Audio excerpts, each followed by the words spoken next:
السلام علیکم. اعوذ باللہ من الشیطان الرجیم. بسم اللہ الرحمن الرحیم. آج میں آپ کے ساتھ ایک اور اہم موضوع کے ساتھ حاضر ہوا ہوں، اور وہ یہ ہے کہ آج کل چونکہ میڈیا کا دور ہے، دنیا بہت فاسٹ ہو گئی ہے، بلکہ دنیا ہے سمٹ کر اکٹھی ہو گئی ہے، اس طرح کہ ابھی کچھ لمحے پہلے اگر بات انڈیا میں ہو رہی ہوگی تو وہی بات اسی وقت پاکستان میں اور اسی وقت امریکہ میں اور اسی وقت دنیا کے ہر کونے میں پہنچ جاتی ہے. اور اسی طرح ہمارے جو ایمان کی، ہمارے جو مذاہب کی جو باتیں ہیں، جو مسئلے مسائل ہیں، وہ بھی اسی طرح دنیا میں پھیل بھی رہے ہیں، ایک دوسرے کے پاس پہنچ بھی رہے ہیں، اور وہ لوگ ان کے سوالات بھی کرتے ہیں اور ان کو حل کرنے کے لیے حل بھی ڈھونڈتے ہیں اور حل طلب کرتے ہیں. معافی چاہتا ہوں.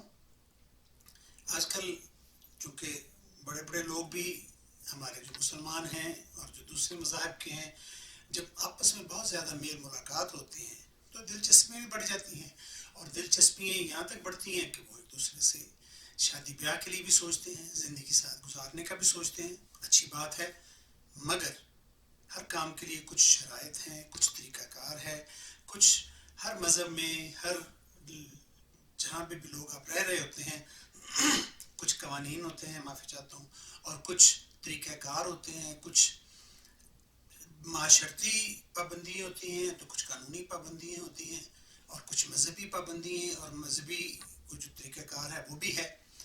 تو آج ہم اسی سلسلے میں بات کر رہے ہیں کہ سوال آ رہا ہے، باتیں مجھ تک بھی پہنچ رہی ہیں.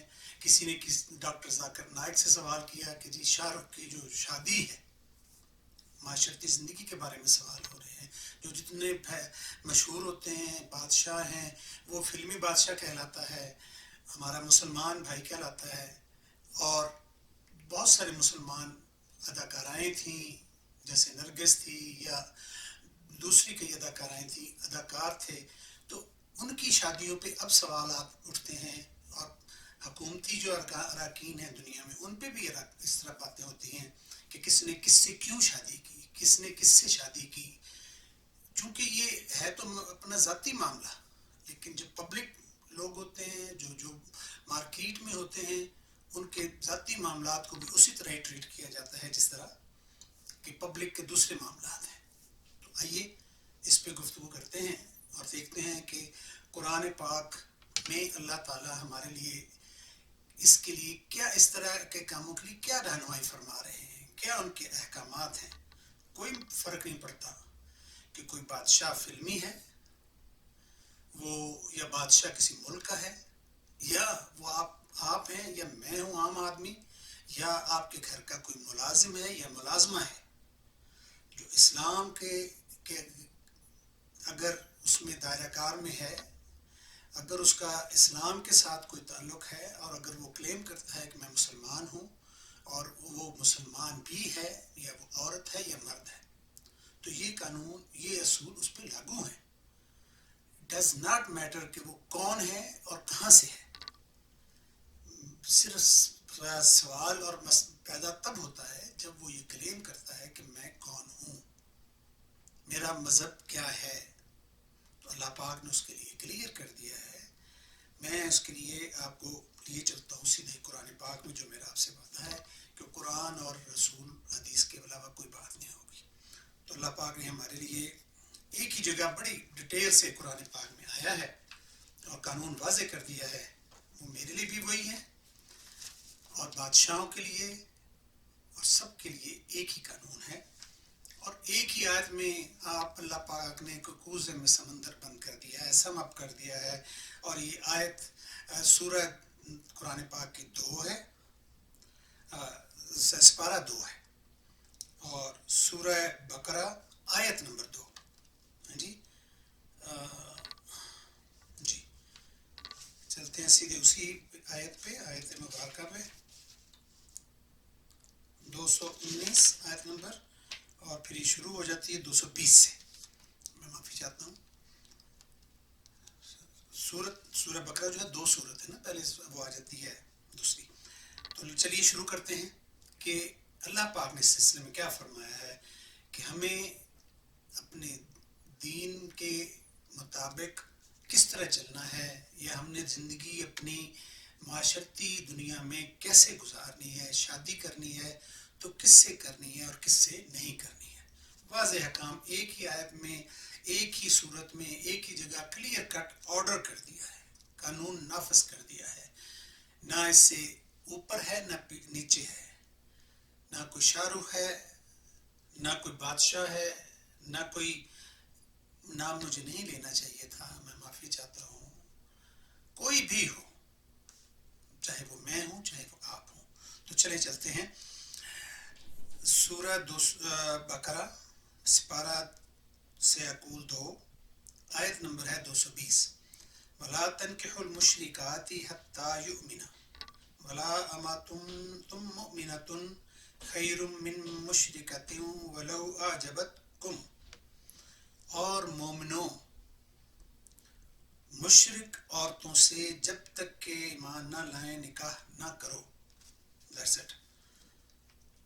وَلَا تُنْكِحُوا الْمُشْرِكِينَ حَتَّى يُؤْمِنُوا، اور اسی طرح مشرک مرد جب تک ایمان نہ لائیں مومن عورتوں کو۔ وَلَيَعْبُدُ مُؤْمِنٌ خَيْرٌ مِّن مُشْرِكٍ وَلَوْ أَعْجَبَكُمْ، مومن عورتوں کو ان کی زوجیت میں نہ دینا، کیونکہ مشرک مرد سے خواہ وہ کتنا ہی کیسا ہی بھلا کیوں نہ ہو، مومن غلام بہتر ہے۔ اولئک یدعون الی النار، اور یہ مشرک لوگوں کو دوزخ کی طرف بلاتے ہیں۔ اللہ یدعو الی الجنۃ والمغفرۃ باذنہ، اور اللہ اپنی مہربانی سے بہشت اور بخشش کی طرف بلاتا ہے۔ وَيُبَيِّنُ آیَاتِهِ لِلنَّاسِ لَعَلَّهُمْ يَتَذَكَّرُونَ، اور اپنے حکم لوگوں سے کھول کھول کر بیان کرتا ہے تاکہ نصیحت حاصل کرے۔ تو اس واضح حکم کے بعد کوئی بات ایسی نہیں رہ گئی جو میرے اور آپ کے کوئی وجہ بنانے کی بات ہو۔ کلیئر ہے کہ اگر آپ مسلمان ہیں، مرد ہیں، تو صرف مسلمان عورت سے ہی شادی کر سکتے ہیں۔ کسی بھی اور مذہب کے ساتھ جو مشرک کہلائے، جنہوں نے جو اللہ کے سوا کسی اور کو شریک ساتھ کرتے ہیں، ان کے ساتھ شادی نہیں ہو سکتی، وہ حرام ہے، وہ منع کر دیا گیا ہے، کیونکہ وہ سیدھا دوزخ کا راستہ ہے۔ اور اسی طرح اگر آپ عورت ہیں تو کسی مشرک مرد سے جو اللہ کے علاوہ کسی اور کو اپنے ساتھ عبادت میں شریک اللہ کے ساتھ کرتے ہیں، اس سے شادی اس مرد کے ساتھ شادی نہیں ہو سکتی، حرام ہے، وہ دوزخ کی طرف لے کے جائے گا، چاہے وہ بہت ہی بڑا بادشاہ ہی کیوں نہ ہو، چاہے وہ بہت بڑا کوئی مالدار ہو، ہیرو ہو، خوبصورت ہو، جو مرضی ہو، اگر اس کے مقابلے میں آپ کے لیے کوئی غریب، کوئی جھاڑو دینے والا ہے، مگر وہ مسلمان ہے، تو اللہ پاک نے اس کو اس کے لیے بہترین قرار دیا ہے اس بادشاہ کے مقابلے میں کہ جو غیر مسلم ہے، جو مشرک ہے۔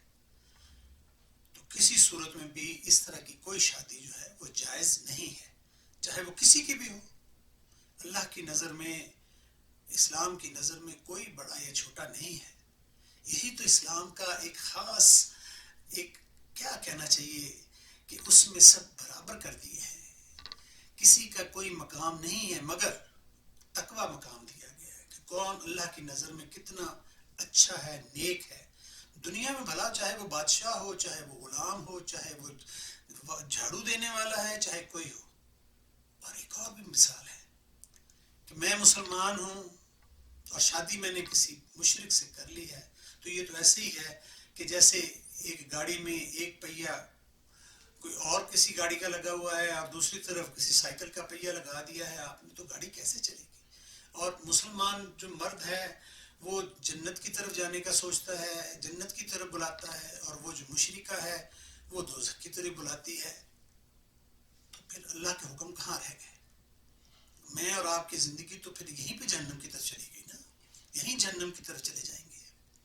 تو اللہ تعالیٰ ہمیں اس عذاب اور برائی سے بچائے رکھے, اور ہمارے بچوں کو اور اس بڑھتی ہوئی جو اتنا اوپن ہو گئی ہے سوسائٹی, اس میں اپنے آپ کو بچا کر چلنے کی توفیق اور ہمت دے, اور اسلام کے مطابق اپنی زندگی گزارنے کی اور اپنے رشتے ناطے طے کرنے کی توفیق عطا فرمائے, اور ہمیں سب کو اپنی حفاظت میں رکھے.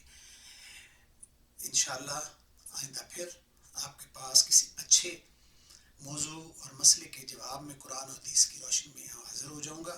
آپ کے پاس اگر کوئی سوال ہو, کوئی رہنمائی کے لیے قرآن حدیث سے, تو میں ہر وقت حاضر ہوں. آپ کمنٹس میں اپنے کمنٹس میں آئیے, سوال کیجیے, اور اس جہاد میں میرے ساتھ شامل بھی ہوں. بڑی سادگی کے ساتھ آپ ایک کلک کے ساتھ کہ آپ اسے چینل کو سبسکرائب کریں حسبی اللہ کو, اور اپنے دوستوں کے ساتھ شیئر کریں اور ان باتوں کو ان کے ساتھ کریں. اصل زندگی کا مقصد تو یہی ہے, گنے چنے دن ہیں زندگی کے, جو کچھ بھی لے کے جانا ہے وہ آپ کے ہاتھ سے, آپ کی زبان سے نکلا ہوا فعل ہے, کام ہے. مال تو یہی رہ جائے گا. کوئی چیز آپ نے دیکھا یہ روز دفنانے آپ جاتے ہیں, روز عزیز و اقارب ادھر ادھر روز قبرستان میں بھی جاتے ہیں, ان کے پاس سے بھی گزرتے ہیں. کہنے والی تو بات ہی نہیں, صرف سمجھنے والی بات ہے. اللہ تعالیٰ آپ کے اور میرے لیے آسانیاں پیدا کرے, اور ہمارے لیے دین کے رستے آسان کر دے. اللہ حافظ.